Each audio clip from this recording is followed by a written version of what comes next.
Jamuna tira banachari Jamuna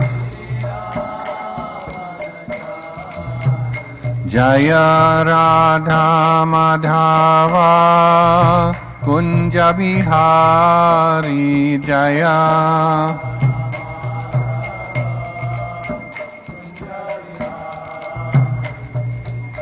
Gopi Jana Vallabha Girivaradhari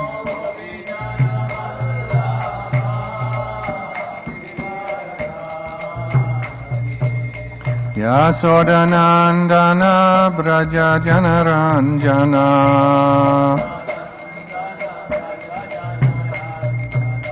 Yasodanandana Braja Janaranjana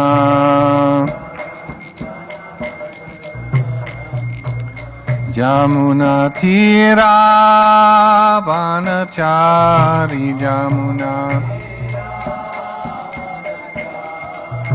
Jamuna Tira Banachari Jamuna Jaya Radha Madhava Kunja Bihari Jaya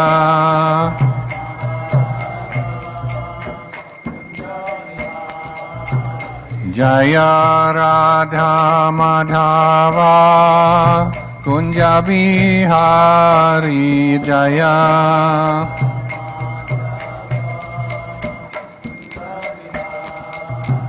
Jaya Radha Madhava Kunja Bihari Jaya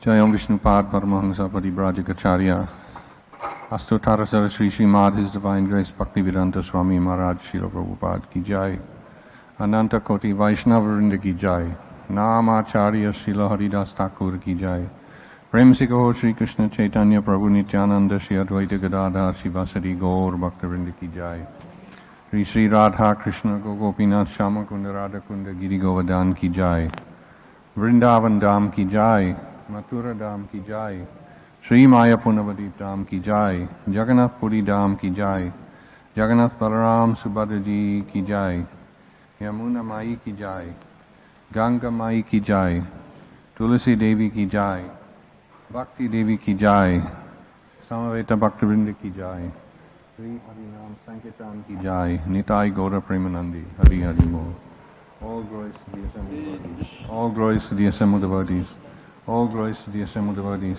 All glories to Sri Guru and Gauranga. All glories to Srila Prabhupada. Hare Krishna.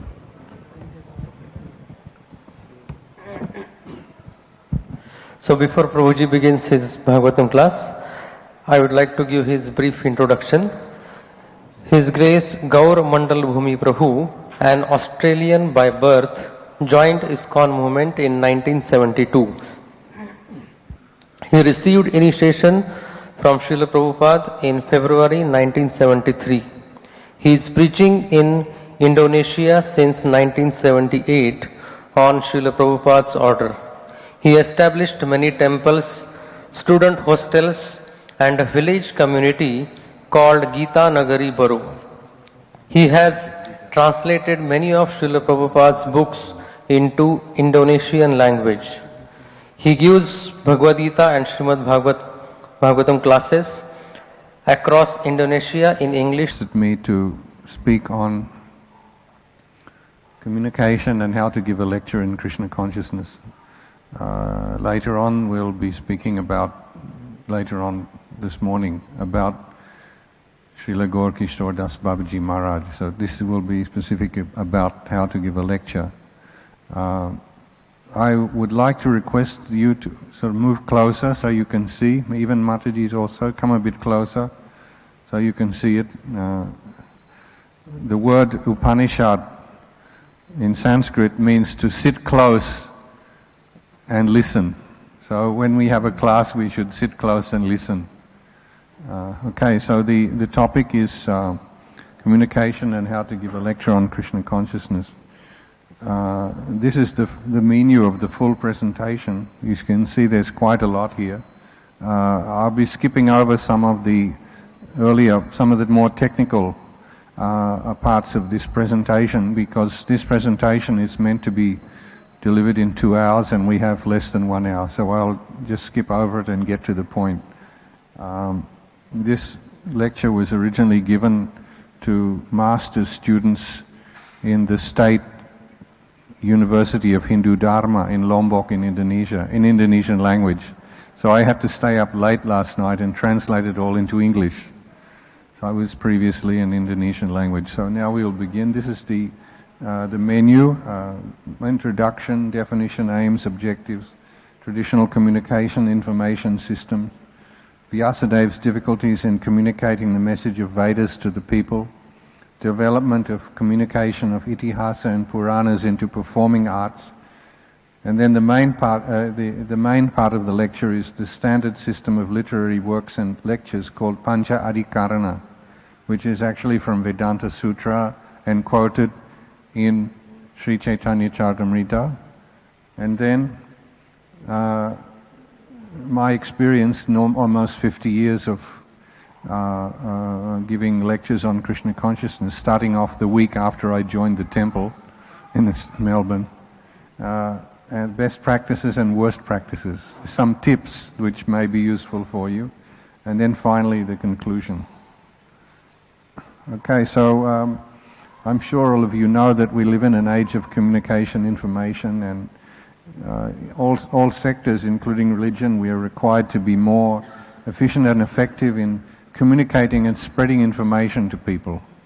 Now information goes very fast and everyone has in their hand the mobile phone. It's all like this, so we have to catch up, otherwise we'll be left behind. So many people today have undergone modern education. They're critical and they're used to receive communication and information and presented in a systematic and logical manner. It was like that from before. Means it's our tradition. Is not sufficient to motivate them to take up Krishna consciousness. You go out in the village and people do things the way they were doing their ancestors. You ask them why you're doing this, they cannot explain it. They just say we were doing this from before. In Bali it's like this also. They say muloketu, it means we were doing this from before. So this is not enough in the present age. So people want to know 4W and 1H. Who, what, where, why and how regarding Krishna consciousness. Now, because of this, we need our devotees who are capable of communicating, disseminating information regarding Krishna consciousness. So the question is there a Vedic science of communication which can be studied along with appropriate behavior so that we may be more effective in communicating? Oh, there's still some Indonesian on the end there. I forgot to wipe it out. Please don't mind. Yeah. Okay, so the aim of this presentation is to discuss the matter of communication, and the objective is to understand the topic so we can use the techniques and become more effective in communicating. This is a definition of communication. This is a bit technical. I won't go into it too much. It's making messages, it's a process, it's an effort, we have a goal, and we need participation, collaboration. It's symbolic, transactional, and goes beyond time and space. It's a quote from one of our devotees who has a master's degree in communication, Prabhu Mukunda. So that now the traditional methods of communication and information in Krishna consciousness is called prachara, also pravachan. You have this word, I think, in Hindi, yeah? Or in English you say religious lectures. Also there's another method which is known as pat. In Hindi I think you call this pat, where people sit and they recite scriptures. I mean, on and on, sometimes for many days, yeah? And lately we also have communications presented through the media, such as radio, TV, or internet. These are the modern methods of communication. This is one devotee in Indonesia giving a lecture. Yeah, he's the graduate of Delhi University, but Indonesian. Okay, so giving a lecture on Krishna consciousness is not a light matter.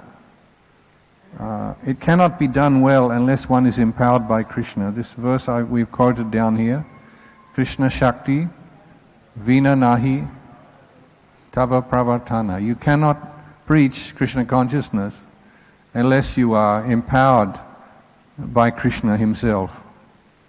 And as a good basis for the preaching, one must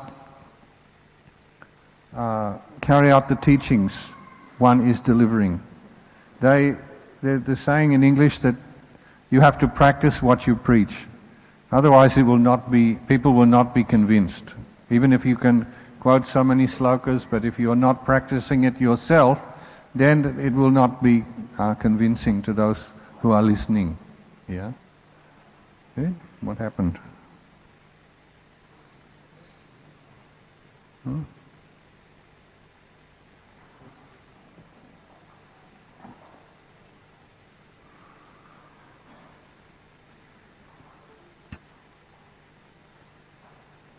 Some technical difficulties. The computers are wonderful if they work, but sometimes they have some technical. Yeah. Hmm?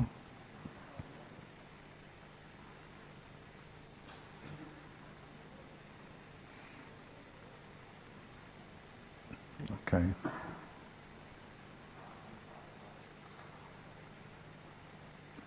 Now, there's a formula, achara or sadachara, which means good religious behavior, plus prachara, which means preaching, equals acharya. Acharya means a one who teaches by their example. Oh no, okay.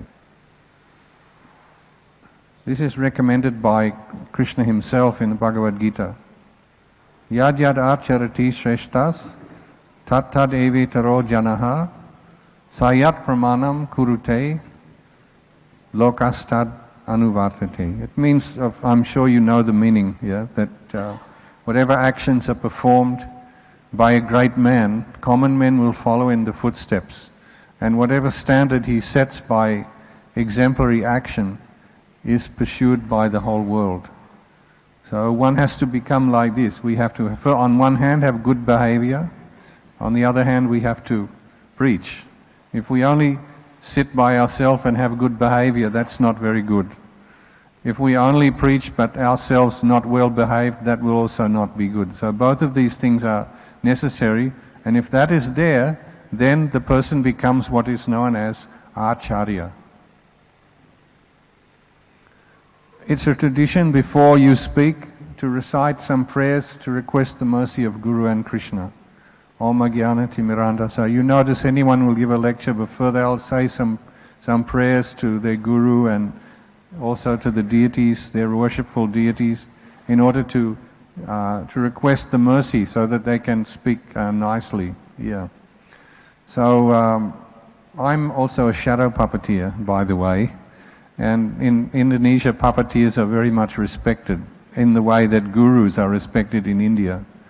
And the topic is, of course, Ramayana and Mahabharata. So first, even the Muslims, before they perform, they will pray, recite some prayers in order to get a blessing so that the performance will be successful.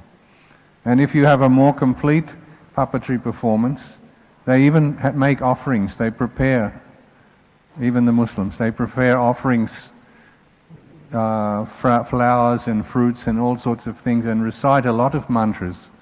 And interestingly enough, the mantras are in Sanskrit, even the Muslims.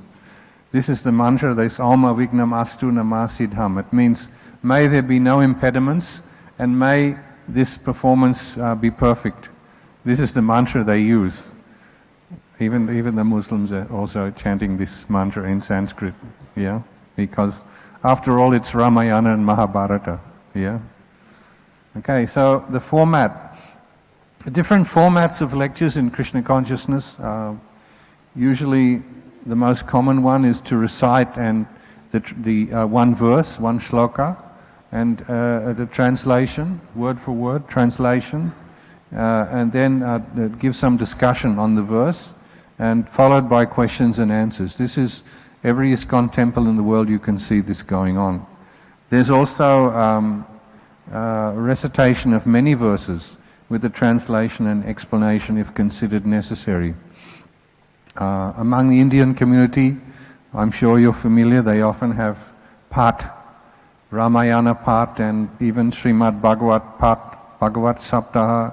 They recite continuously many verses and translation, and you can say what you say, marathon format. They just keep going. We did this a couple of times in Indonesia, Bhagavat Saptaha. It takes 9 days. We did the whole of the Bhagavatam. We had 250 devotees there, and we did in our village Bhagavat Saptaha. It was very amazing. The effect is so powerful that even 6 months later we could feel the effect, the Bhagavatam. Okay, so recitation of verses, and then also, if necessary, some explanation. Yes. It sometimes lasts 1 day, it's sometimes 1 day and 1 night, it's sometimes 7 days, sometimes as many as 9 days, depending on the volume of the scripture. Lately you also have on television these lectures, some channels that are 24 hours a day, lectures about all kinds of stuff, and 30 minutes, 1 hour duration, and they also have advertisements in the middle as well. Somebody has to pay for all of this. Yeah. So this is down the bottom you can see a picture. In Indonesia we still have some scriptures which are written on palm leaf. They're still doing this even now. Yeah. Okay, so now one example of this, which I'm sure you're familiar because it's described in the first canto of the Srimad Bhagavatam, Vyasadeva's difficulty in communicating the message of the Vedas to people. So a communicator must always be evaluating whether the message he or she is delivering is appropriate, whether it can be understood and accepted by the audience, and whether it brings the desired effect on the behavior of the audience. So, are you understanding what I'm saying up to this point? You can follow? Yeah? So, there should be the communication, it should be understood.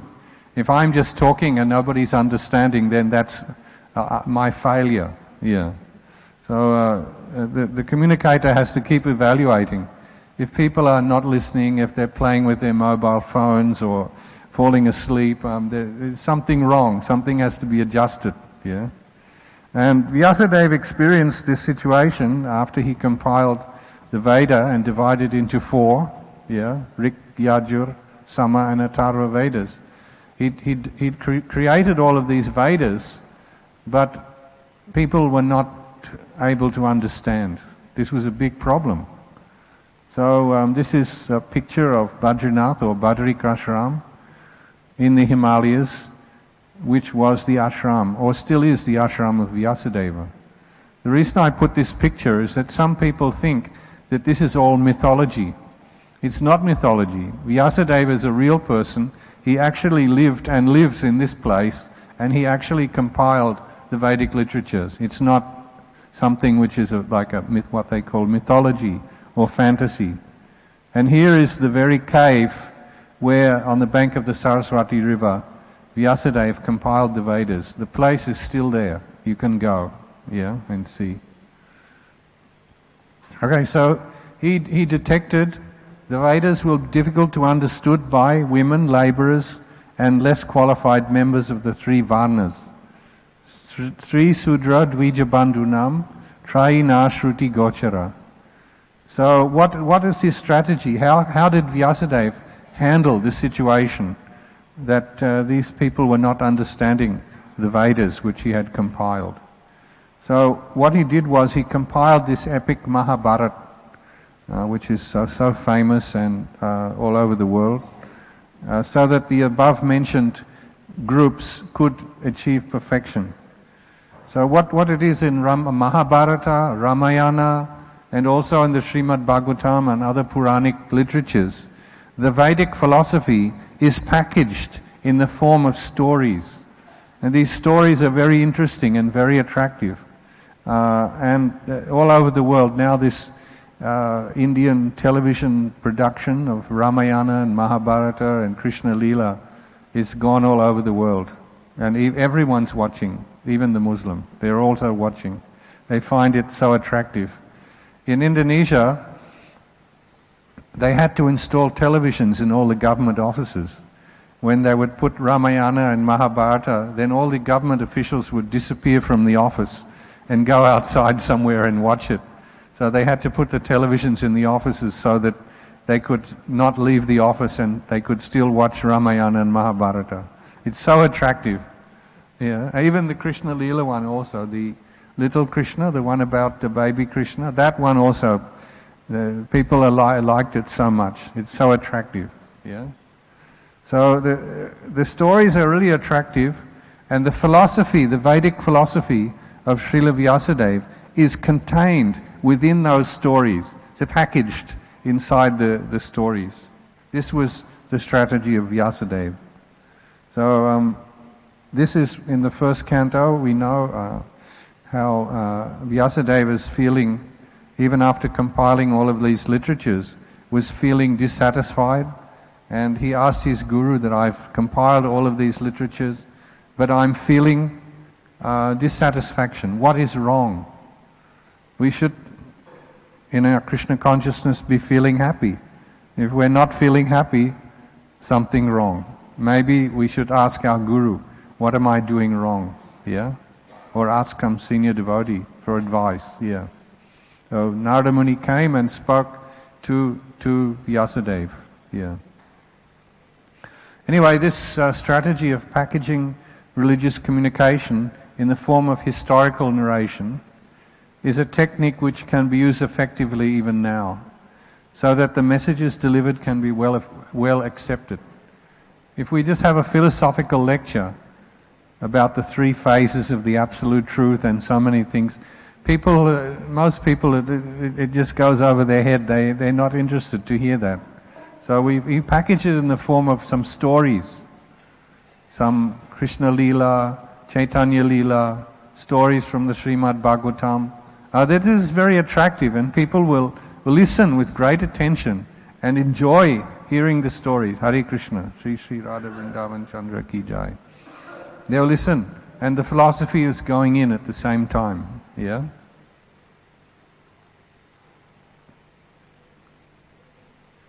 Okay, so now we have the Vedic philosophy packaged in the form of stories. It was developed further into performing arts, means puppetry, dance and drama. And so even, this is still popular in India, also in Indonesia, and even among people from other religions. They like to see this dance and drama and like this.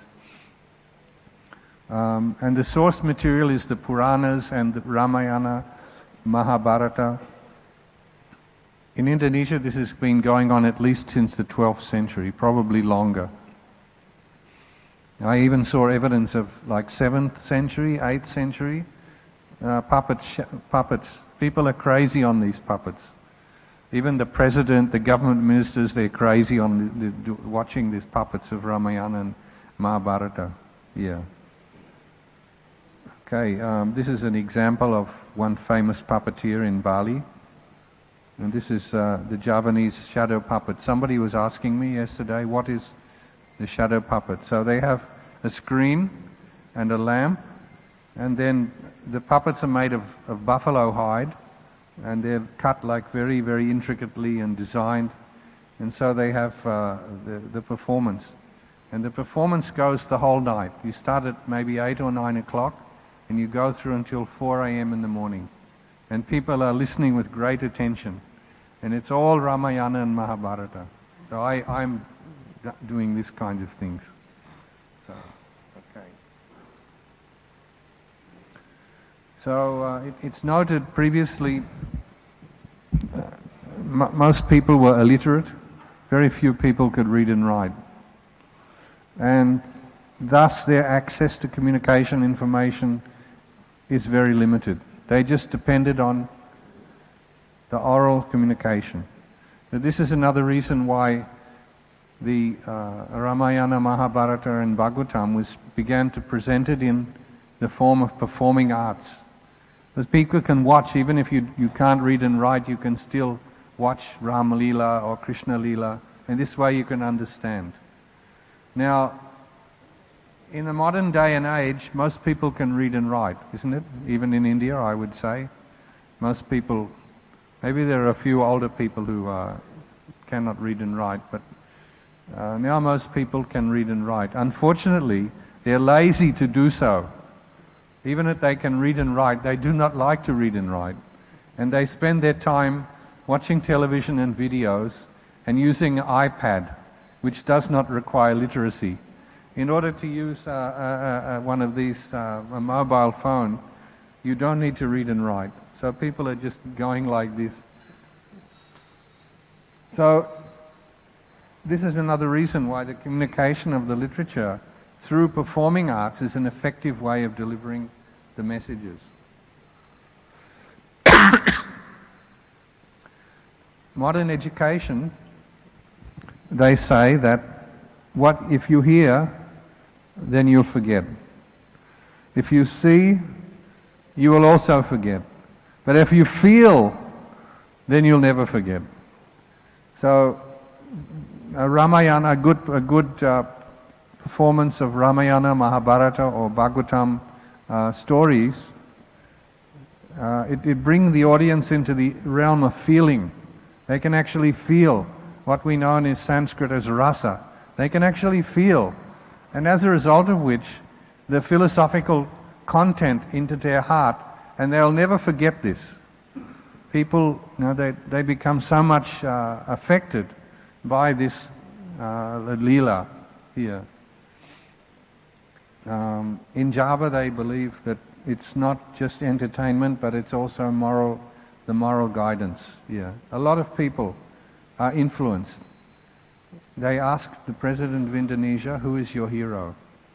Our president, who was just elected for another 5 years, and he's a Muslim, of course. They asked him, "Who is your hero?" And he said Krishna. That people, this is the influence of the puppetry through Ramayana and Mahabharata, through the puppetry in Indonesia. People are crazy on this, yeah. Okay, now we're getting to the main point of today's presentation, which is regarding Pancha Adhikarana. So we'll be discussing these 5 principles, which should be there in any literary work or any lecture on Krishna consciousness, ideally. Yeah, it comes from the Vedanta Sutra by Vyasadeva and consists of the following. So these are the 5 principles, Pancha Adhikarana. The first one is making a serious statement regarding the aim and objective of the presentation. So when you begin to lecture, you should say, today we will be speaking about communication. Or today we will be speaking about vanaprastha. Or today we will be speaking about karma. The very beginning of the lecture. Then the second one is hetu. It means reasons and definition. What are we talking about? Yeah. The third one is udaharana, means example which is based on facts. And then upanaya means the theme is brought closer for understanding. And finally, nigamana. It means the presentation supported by quotes from bona fide Vedic literatures. You have to back up what you're saying with quotes from the Vedas. So now I will go through each of these one by one, in some detail.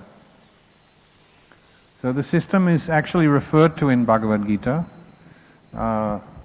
There's the verse which mentions, it's chapter 13, verse 5. Brahma Sutra Padais Chaiva Hetu Madbir Vinishchitai.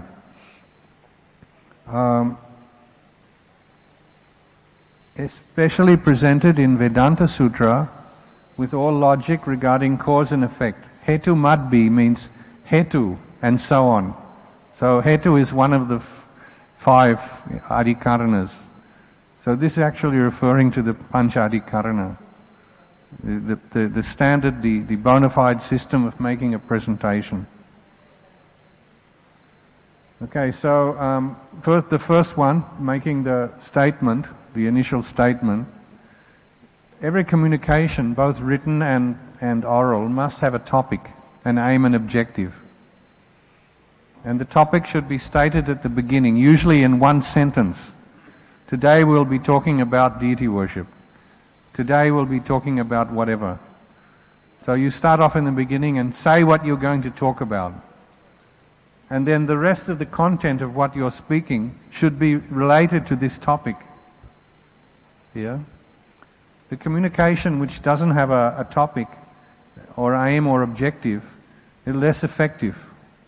If the lectures without a clear direction will wander over various unclear matters. Yeah? In Javanese they have this expression, nalor ngidul. It means to go north and south, wandering around north, wandering south, going here and there. We don't know where we're headed. But this is not effective. And the audience will not be able to follow such communication without a clear direction. I once asked one senior devotee, what do you think about when you're giving a class? And he said, my mind goes blank. In other words, he just talked on and on about anything, no plan. Of course you can give a class like that, but it's not the best way of giving a class, and that's why I'm making this presentation. Yes? The terms which we're going to use, okay? They should have the same understanding. If the speaker has got one understanding and the listeners have got another understanding, it cannot link up. They're thinking about different things. It may result in a misunderstanding and ineffective communication. In other words, the message doesn't get across because the speaker and the listener don't have the same idea. Yeah? Now, definition of religious terms can be found in dictionaries and also in religious books.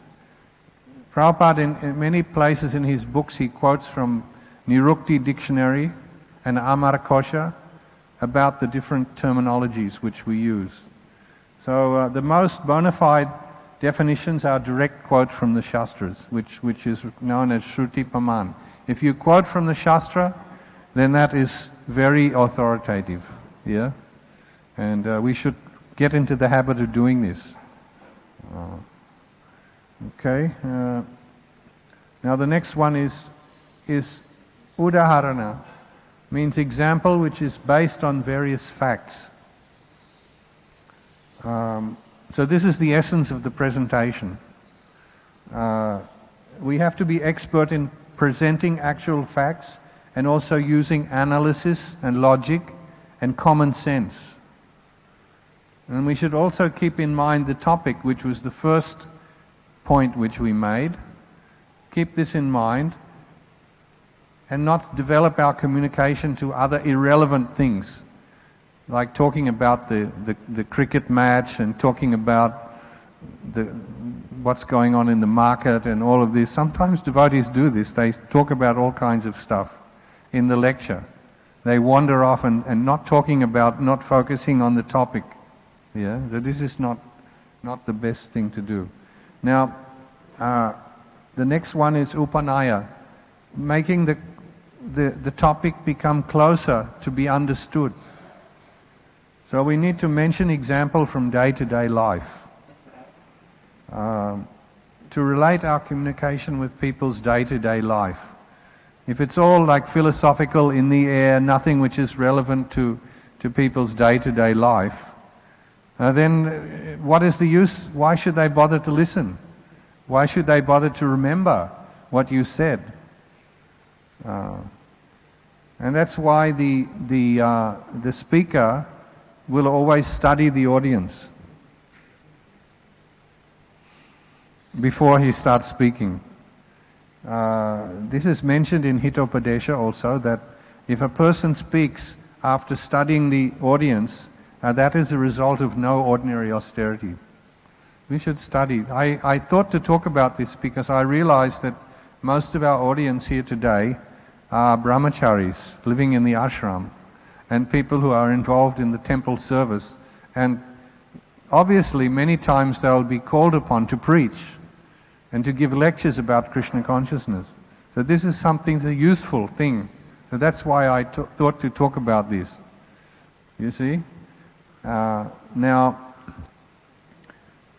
there's a saying in Indonesian, if you go to the place where they keep buffaloes, then you should make a noise like a buffalo. What is the noise of the buffalo?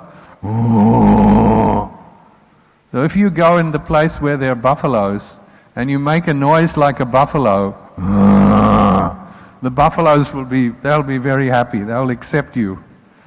But if you go in the buffalo place where there are buffaloes, and you make a noise like a goat, what is the noise of the goat? If you go in the place of the buffaloes, and you make a noise like a goat, the buffaloes will not accept you. So this is a technique. In Indonesian we have this proverb. So if you're going to speak before some people, then you study the people that you're going to speak before, and you say things which they can relate to. Yeah? Right. For example, if you're asked to give a lecture before farmers, so you try to put some things in which are related to the farming. If you have to speak before the students, I heard that you do a lot of preaching to the students in the hostels and schools and universities. I also used to do. Many times, not once, I was asked to give speaking in engineering college. So I gave a lecture which was called Spiritual Mechanics. Do you believe that? I gave a talk about spiritual mechanics, and they appreciated it very much.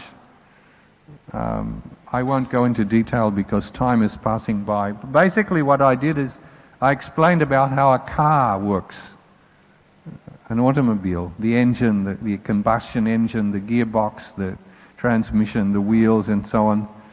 And then after that, then the second part of the lecture, I talk about the body, how the body works. The digestive system, the respiratory system, the blood circulation, all of these things. So then I ask them, why does a car move? Is it because of the machine and all of this arrangement, or is it something else? No, actually the car moves because of the driver, isn't it? It's not because of the engine, not because of the wheels, not because of all of this. It's because of the driver. If there's no driver, then the car will not move. Similarly, our body. Our body is not working because we have a digestive system, respiratory system, blood circulation, so on and so on.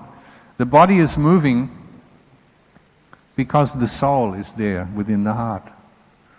So I was comparing this.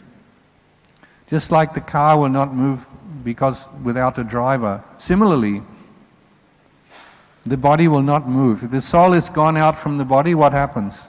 Tell me. Death, yeah. Dead body, yeah. So, in any way, we have to be creative like this so that the audience can relate to what we're talking. And even puppeteers also do this before they give a performance.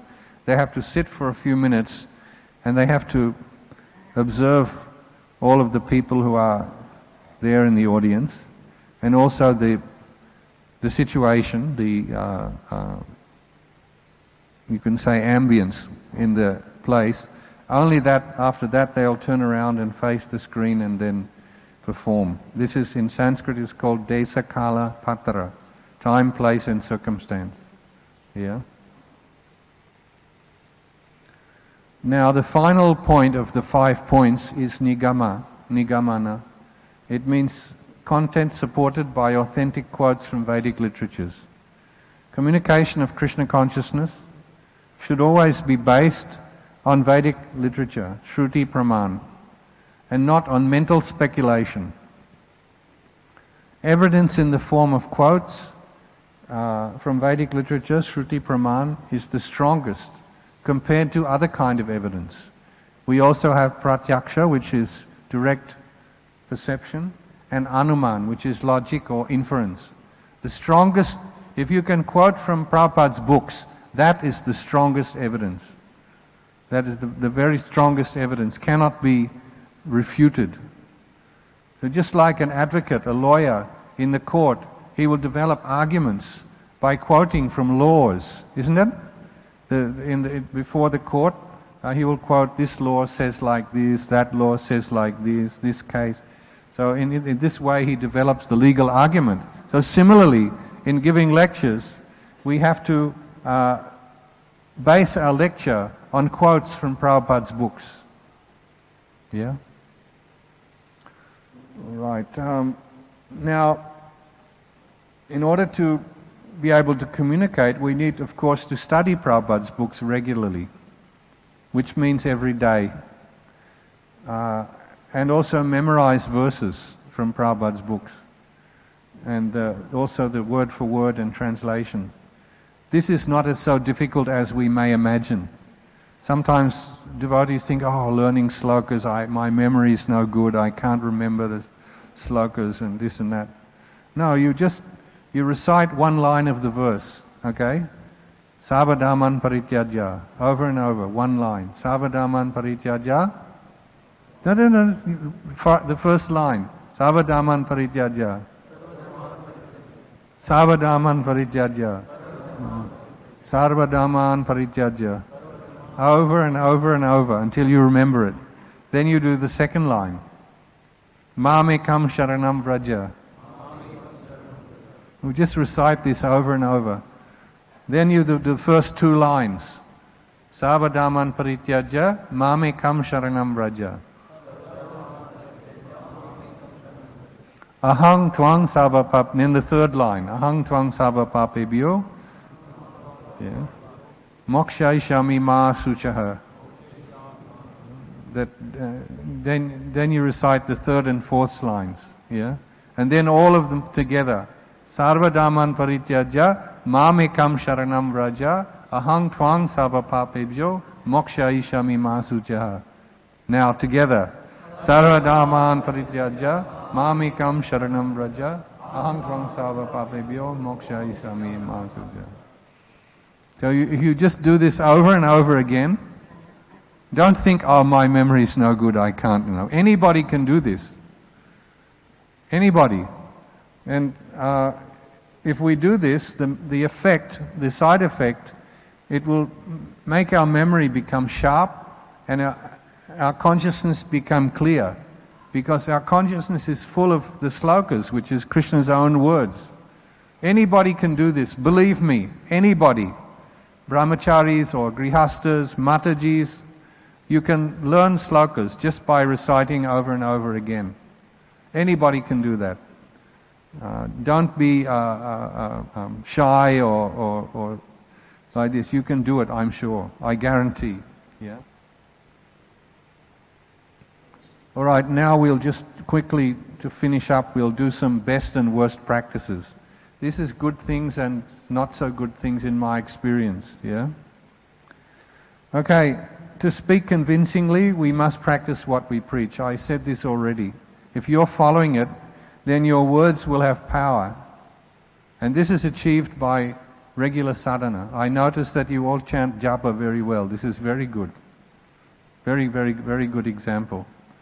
Then reading the scriptures and preparing good communication. I came to know the other day, Srila Prabhupada used to prepare to giving class. He actually used to open the books and prepare. So we should also. Patan, studying and preaching, these are two of the duties of a Brahmana. So we should be used to doing this. Then reciting prayers, we already mentioned about this before. Like Narayanam Namaskritya, this is a verse in the Bhagavatam. Also happens to be the same verse, the first verse of Mahabharata is the same verse. Narayanam Namaskritya, Naram Chaiva Narottamam, Devim Saraswatim Vyasam, Tato Jayam Udirayat. This is a good verse to recite, yeah? Yeah, we said this already, design your communication according to Desa, Kala and Patra, time, place and circumstance. And Bhagavad Gita, Krishna has said himself, speak that which is truthful, pleasing, and avoid speech which offends others. These 3 points have been made by Krishna.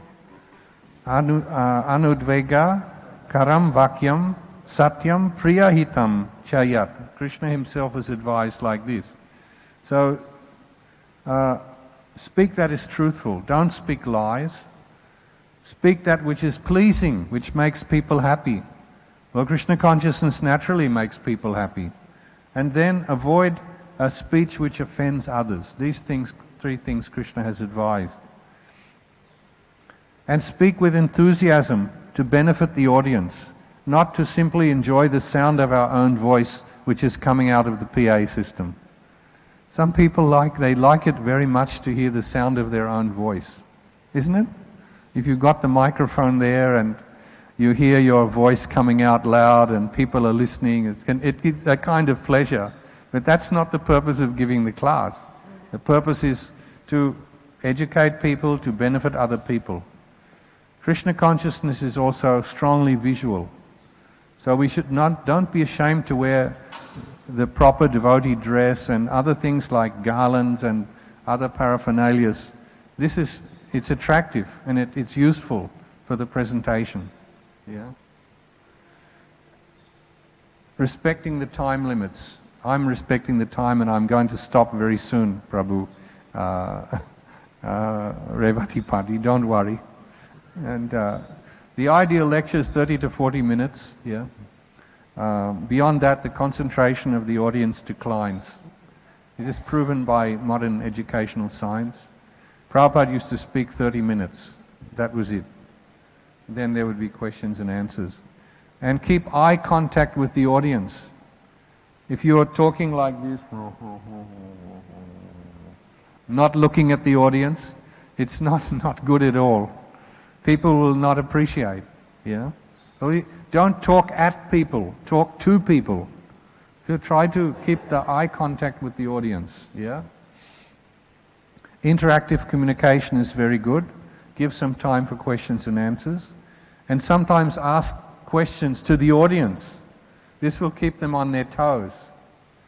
You ask them questions. Normally when someone gives a lecture, people sit and listen, and often we were discussing it yesterday with Revati Pati, in one ear and out the other. They forget everything. But if you ask them questions, it makes them sit up and listen and remember and interact. Yeah? It's okay to tell jokes sometimes, as long as it's relevant, but not too much. If you tell too many jokes, the result is that people think you're a comedian, not a serious person lecturing Krishna consciousness. There are also devotees who do that. They just tell so many jokes and the whole lecture becomes a farce, actually. Yeah. Okay, now some worst practices. Worst practices include not practicing what we preach. If we do not practice what we preach, then we will not be effective. To not study Srila Prabhupada's books and other relevant materials. If you do not study the books, you cannot preach effectively. You run out of material. Yeah. To not pray if we forget to pray to our gurus and to the sages who revealed the Vedic literature, and think that I am very clever, I can speak so many things, this is not good. Yeah? We have to be given the strength of our acharyas to speak. To not speak according to desa kala patra. To not give an appropriate presentation. As I mentioned before, too many jokes is not good. A few jokes is good. Make everybody laugh, yeah. But not too much, yeah. Otherwise people, as I said, they'll think you're a comedian. Talking about things which are impolite and vulgar. Now this is not good. We'll spoil our good name if we talk about things which are coming in these categories. Vulgar and impolite things, yeah. Speaking for hours, we've already mentioned about this. Speaking for hours and hours is not effective. And 30 to 40 minutes is ideal.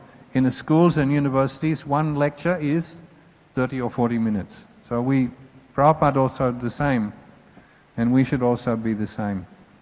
If you go more than that, then people are not listening. They may be sitting, but after 30 or 40 minutes, their mind is somewhere else. They're not listening anymore. Maybe out of respect, they haven't walked out, but it's not going in anymore. Yeah? So therefore, get to the point and don't drag on and on. Sometimes you may be asked to speak for less than 15 minutes. In the Hong Kong temple, they ask you to speak for 5 minutes. Because if you speak for more than 5 minutes, then the Indians will walk out. They see the arti, they want a 5-minute lecture, and after that, prasadam. If you speak more than 5 minutes, you don't have an audience. This is unusual. But if you're asked to speak for 5 minutes or 15 minutes, then you have to, somehow or other, you have to say what you have to say in a short time. If you drag on, and then people won't listen anymore. Yeah. If you read out a written lecture without looking at the audience, it's very boring. Sometimes devotees do this also. They have a printed notes, and they look down. They don't even look at the audience. This is not good either. Yeah. If you have to prepare small notes, that's okay. But having your complete lecture and reading it out, in my opinion, it's not very good. Yeah. Okay, now coming to the conclusion. Now we're going to, because we've just gone 1 or 2 minutes over time here. I have the clock here. Okay, we're living in the information age, so we should be able to communicate. Our goal is that devotees can understand better about communication and use strategies to communicate Krishna consciousness better. Most commonly, we'll be communicating the values of Krishna consciousness to people. We have lectures, sometimes also we have part, we recite Bhagavatam or other books. It's not a light matter. We cannot do it without Krishna's Shakti. Then we talked about Achara and Prachara. Vyasadeva's strategy was to compile Itihasa and Puranas.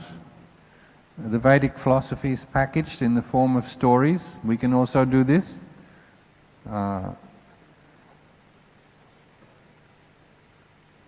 Then the stories developed into performing arts. This is the next development. So Pancha Adhikarana, we'll just go through them again before we shut down. Yeah. Pratigya, making a serious statement about what you're talking about. 1 sentence usually is enough. Hetu means reasons and definitions. Then Udaharana, some examples which are based on fact. Upanayan, making the theme closer to understanding. And finally, Nigamana, quoting from the Shastras. Sometimes they used to say, quote a shlok, tell a joke. This is how to give a good class. Okay, I also presented a few best and worst practices, tips. So my prayer is, Prabhu, Revati Pati Prabhu, I hope this short presentation will benefit devotees in carrying out their preaching duties. Thank you. Dhanyavad. Om Shanti Shanti Shanti Om. So I will give this, you can take a copy of this and copy it onto what you call a pencil drive, USB. So I hope it will be useful to you. Thank you very much. And now if you, any questions or comments, please. Hare Krishna. If there's no questions and answers, there are two possibilities. One is that everybody is understood perfectly, so we don't have to have any questions and answers. The second possibility is that nobody has understood anything. It's a complete blank. So if it's not one of these, there should be some questions and answers, please. You mentioned about these 5 things, 5 adhikaran. Yeah. So for delivering a lecture on a topic, we can easily practice this. Yeah. But while speaking on set of 8 to 10 slokas, series of slokas from one particular chapter of Bhagavad Gita, so how to include this? No, even if you're speaking on 8 to 10 slokas, you can try to find what is the thread connecting these slokas. But in Bhagavad Gita, the logic, it actually flows from one point to another point. You mean to have to give a lecture on 8 or 10 slokas at once? Or what is it? Yeah, you try to find what is the thread. What is the topic which connects all of these 8 or 10 slokas? And then you say that, and then you can go like this. Yeah? In Indonesia, they say you find the red thread. You know, legal documents, they tie them up with a red thread and put a seal. So that red thread is holding all of these documents together. So you try to find the thing which connects these 8 or 10 slokas. Yeah. Another question, Prabhu? Yeah, please. Hare Krishna, Prabhuji. Yeah. First of all, thank you for such a wonderful presentation. You're audible? Thank you for such a wonderful presentation. You mentioned that our class should be more 30 to 35 minutes. Yeah. No, but there is another technique where they, like seminar or 2-hour katha. So it's a different, right? It's a different category, no? Yeah, this is also, I also mentioned it's possible. And when we were having Bhagavad Saptaha, we had 4 2-hour sessions in a day. So we were doing 8 hours a day for 7 days, and the day before and the day after. So that's another format. It's also possible, but the most common format is what Srila Prabhupada used. It means 30 to 40 minutes lecture and some questions and answers. But it's also possible to do other things as well. Yeah. I think. Yeah, it depends. I mean, it depends on many things.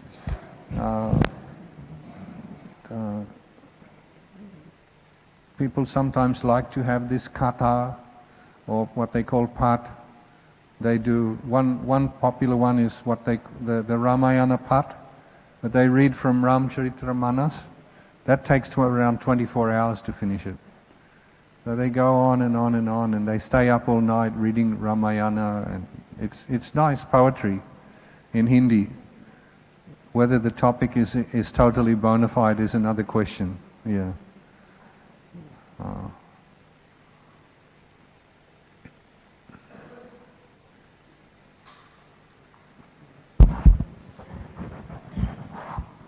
Hare Krishna. Thank you very much. Hare Krishna. We appreciate your hard work yesterday, whole day you were translating it. Actually, this presentation was in Indonesian language. So when Prabhuji finalized this topic, then he worked hard to translate it into English for benefiting all of us. So we deeply appreciate your hard work for this. Regarding the pratigya and hetu, they are first defined in the presentation. Then the udharan and the upanayan. So there can be multiple examples to establish the theme. So is there that all the Udharana come at once and then Upanaya is there, or this process Udharana comes and then Upanaya comes? Like there is an example given to establish something. And then the theme is made clear. There can be multiple Udharana for the establishing that pratigya, that supporting the statement which is made in the beginning. So when there are multiple examples, multiple Udharan, so the third step is followed by fourth step. After every Udharan, Upanaya is there, then there is a conclusion, or all the Udharan are given at once and then there is a kind of... Okay, yeah. The point is that these 5 things should be in the lecture. Okay. And the pratigya, that has to come in the beginning. And also the definition should come in the beginning. But the other 3, how they can flow. You can go, backwards and forwards. Okay. Not that you wait till the end and then quote a whole bunch of slokas. Yeah. You can be quoting slokas all the way through.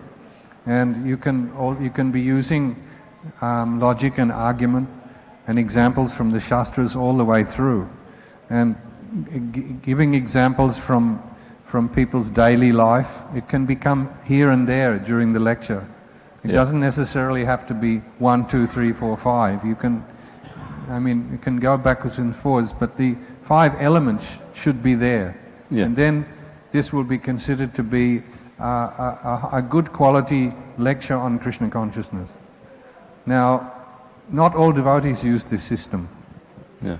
Although Prabhupada presented it in Chaitanya Charitamrita, and if you look at Prabhupada's lectures, he was using the system. And that's why his lectures are extremely powerful. Now, he would speak slowly and he would make statements like this, and here and there he would quote from the Shastras, and also he would tell jokes sometimes as well. Yeah. And Prabhupada was very observant. He was very observant, and he used to quote like things from which he saw, which he heard, like these examples from daily life. He was doing like this. He was the great master of lecture in Krishna consciousness. And nobody has been able to come up to Prabhupada's standard yet. And we are simply trying to take the dust from his feet and trying to do something. And honestly speaking, I don't use English very much for the last 40 years. Mostly I'm speaking all the time Indonesian. So I had to translate my presentation back from Indonesian into English so that it could be presented here. And I'm sorry, I only know a little Hindi, Tora, and so I cannot give a lecture in Hindi. So, yeah. So, Thank you. okay.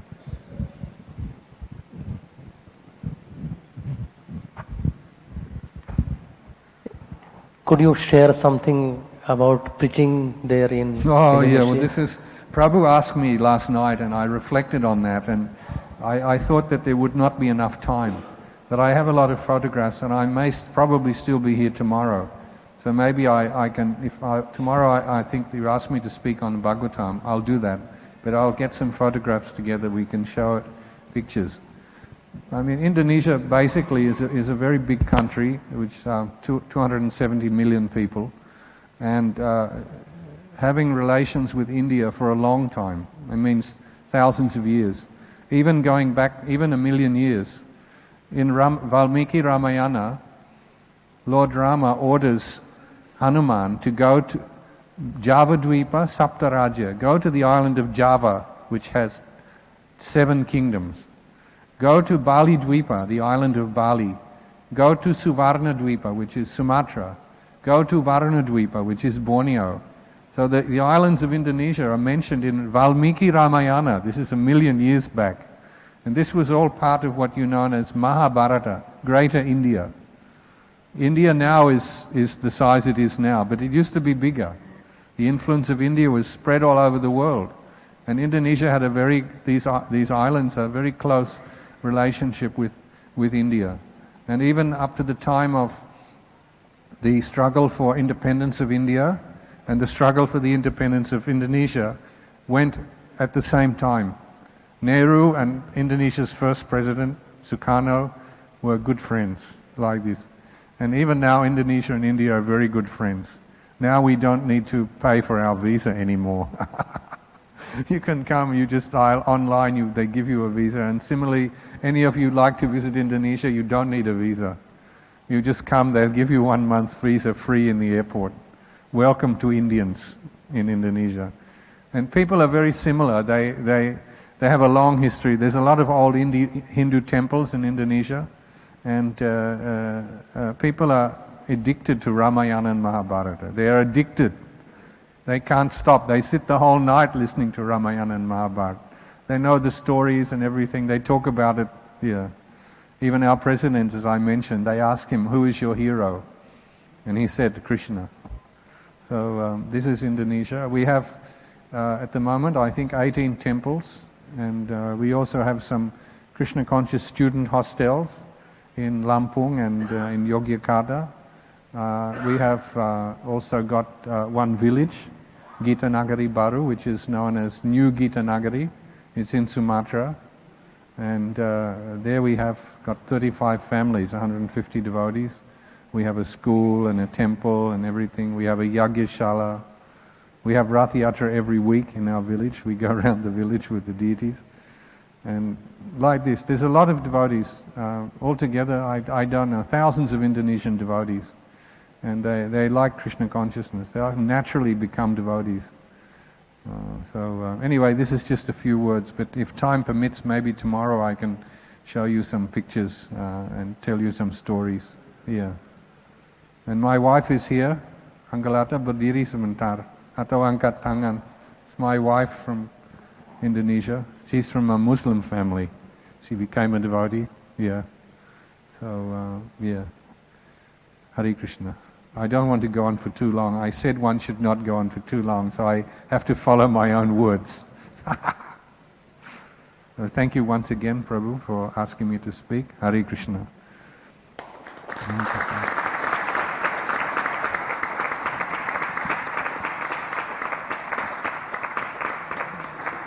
Srila Prabhupada ki jai. Hare Krishna.